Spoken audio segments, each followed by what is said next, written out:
Hello, it's 9 p.m. in RTD. It's time to English New Edition for tonight headlines. We have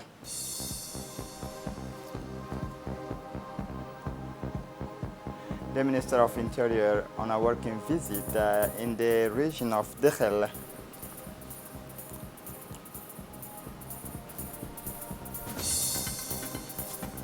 The floods in Europe, the death toll from the floods is rising. Welcome to our newsroom. Message of congratulations from the President of the Republic to the King of Belgium, the President of the Republic, His Excellency Ismail Omar Guelleh, on the eve of the National Day of the Kingdom of Belgium, sent a congratulatory message to the King of Belgium, His Majesty Philippe. In his message, the head of state wished King Philippe health and happiness and more progress, prosperity, fulfillment for the friendly Belgian people. The government and people of Djibouti join me in expressing their sympathy and friendship to the Belgian nations on the occasion of your country's National Day, President Guelleh wrote in the telegram. He then used the message to pay a heartfelt tribute to the Kingdom of Belgium, which he described as a model of economic success. Your country is also highly regarded for its ability to offer viable and sustainable political and democratic integration to all its cultural and linguistic components. The President of the Republic noted in the same documents, "Be sure, Your Majesty, that you will always find in the government and the people of Djibouti all the support necessary to strengthen the already privileged ties of friendship and cooperation between our two countries and our two peoples." He added before reiterating his warm congratulations to the King of Belgium. A similar message was also sent to the Prime Minister of the Kingdom of Belgium, His Excellency Alexander De Croo. As part of his contact tower, the Minister of Interior, His Excellency Said Noor Hassan, accompanied by the Secretary General of the Ministry of Interior, Siraj Omar Abdul Qadir, and his main advisors went to the United Region, Dakhel, for a working visit on Thursday, 15 July 2021. On his arrival, the Minister of Interior was welcomed by the Prefect of Dakhel Region, Mr. Aden Darar Musa, the President of the Regional Council, Abdurrahman Yunus Arre, as well as parliamentarians and other personalities of the region.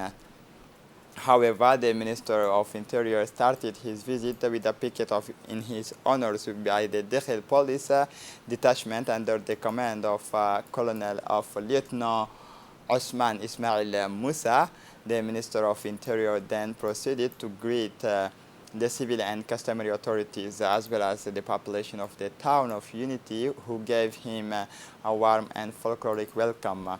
Following this, the ministerial delegation led by the Minister of Interior, Said Noor Hassan, had a meeting with the parliamentarian of the regions, the sub-prefects, and officials of the concentrated services, the representative of the civil society, and the Union of Women of Dakhel.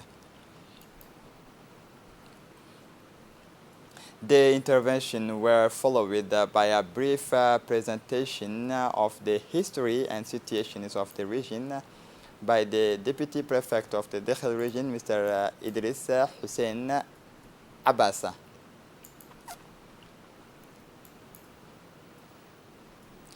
For his part, the Minister of Interior, Said Noor Hassan, said in his speech, "We promised to do what was necessary to remedy the concern raised during the various meetings held with the Dakhel community in all its diversity."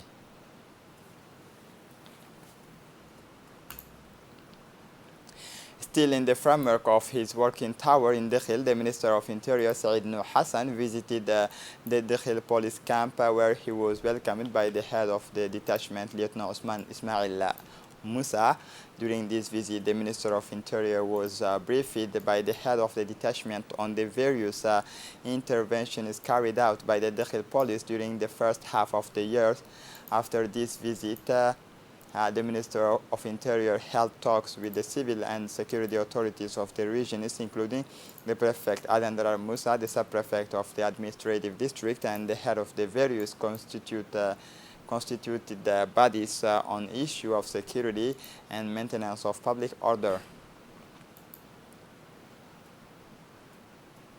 At the end of his visit, the Minister of Interior, Saeed Nuh Hassan, met in the afternoons with the customary authorities of the Dakhel region. However, the customary chief welcomed him first and foremost and explained the difficulties prevailing in the regions while formulating their grievances. The Minister of Interior, for his part, expressed his sincere thanks to the participants for the welcome and honor accorded to him and the delegation accompanying him.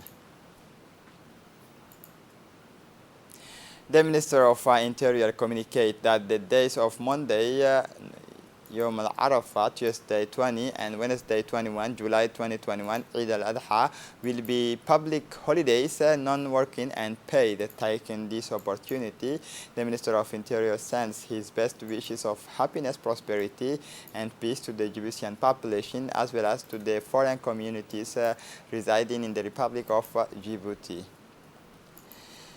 The Minister of Youth and Culture, Dr. Hibo Mumin Assowe, has begun a tour of the interior regions by the Tajura region, accompanied by strong delegations as part of her outreach. The first destination, Tajura, upon his arrival in the White City, the Minister stopped at the SOS Village Center, a visit that is part of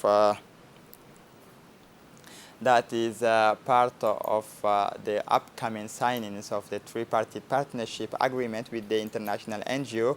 After the visit, the program included an evening of meeting and donations at the SOS village, where under the curious ease of the little tenant, the minister was able to discuss with the village's manager the impact of this program and its potential extension to other regions and to other regions of the country. The evening took place in the presence of the Honorable Parliamentarian Muhammad Hamid, Fatuma Mohammed, and the Deputy Prefect, Mr. Habib Jilani, senior officials of the ministry, as well as other important personalities of the district. For his part, the Vice President of the Regional Council of Tajura, Mr. Abdul Umar Abdul Qadir, thanked the Minister of Culture for her visit to the White City and indicate that the regions of Tajura is the cradle of culture in the country. The Deputy Prefect of the Tajura region, Habib Jilani, thanked the Minister of Culture for her visit to the beautiful city of Tajura and reiterated his unwavering support on behalf of the youth of the White City. The parliamentarian of the region, Ms. Muhammad Hamid, welcomed the Minister of Culture for her visit to Tajura, and she indicated that Tajura has been known for thousands of years for the warm welcome it gives to its guests.